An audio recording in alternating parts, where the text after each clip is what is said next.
Tell somebody he's going to do it again. I know I put a pause in the middle of the message and title, but I know where I'm at. That's what the writer began to encourage the saints of God. Since God, if you please, is for us, that in itself is a whole mouthful. Because God is not for everybody. And if you don't know God is for you, you're in a world of trouble. Because you have to think, is God going to work this out or not? But if you know God is for you, you can go back to what Paul talked about in verse number 28. And we know that all things work together for good.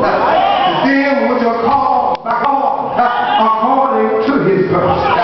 Now I want to go with me, if you please, and above that, who love him above this. I want to talk to you for a few moments, if you please, and encourage your heart. When you began to look at the children of Israel, the elect of God, if you please, you don't find no way out of the wilderness. You don't find, if you please, no way out of the hardship and the test. Once they got in the wilderness, they were in the wilderness. Now I was reading the other day, and it come to my mind that the people on the outside of the wilderness, they weren't the ones you had to worry about, because God protected them, if you please, that were in the wilderness. The children in the wilderness are the ones you had to worry about. Why? Because in the wilderness, many of them died in the wilderness. All because of disobedience and all because of sins in the wilderness. Somebody said, why will you talk about that? It's not the people outside of the church that having problems, if you please, what's going through. They know they need the Lord, but it's folks in the church. Y'all want to go with me? God is not going to let you out on the left and on the right, because he protected you from if you please, and the Philistines, and all of the nations, the Amorites, and all them up in the mountains and around.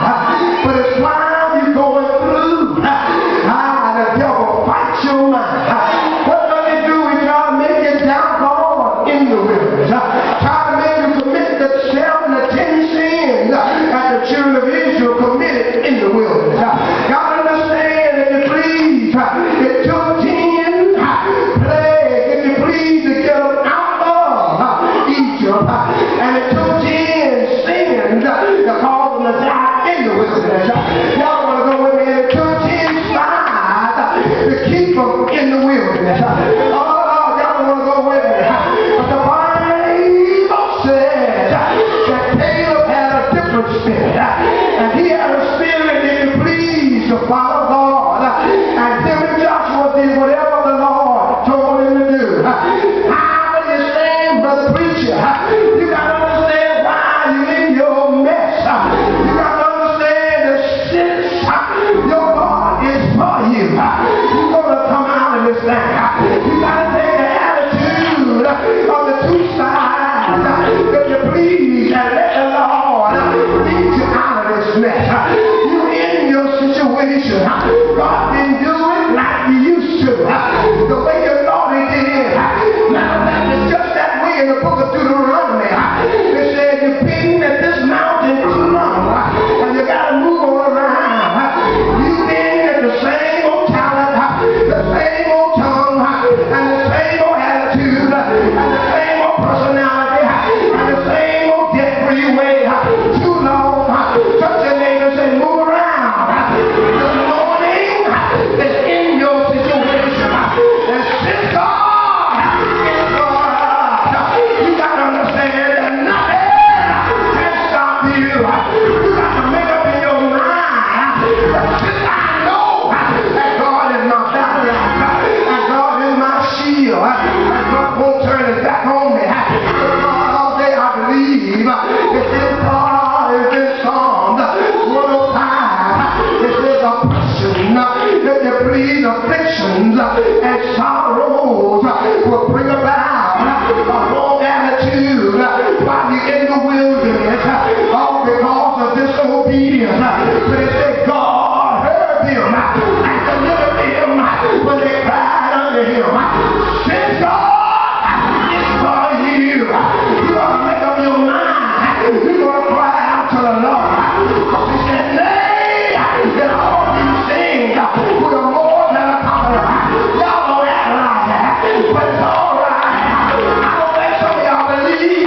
own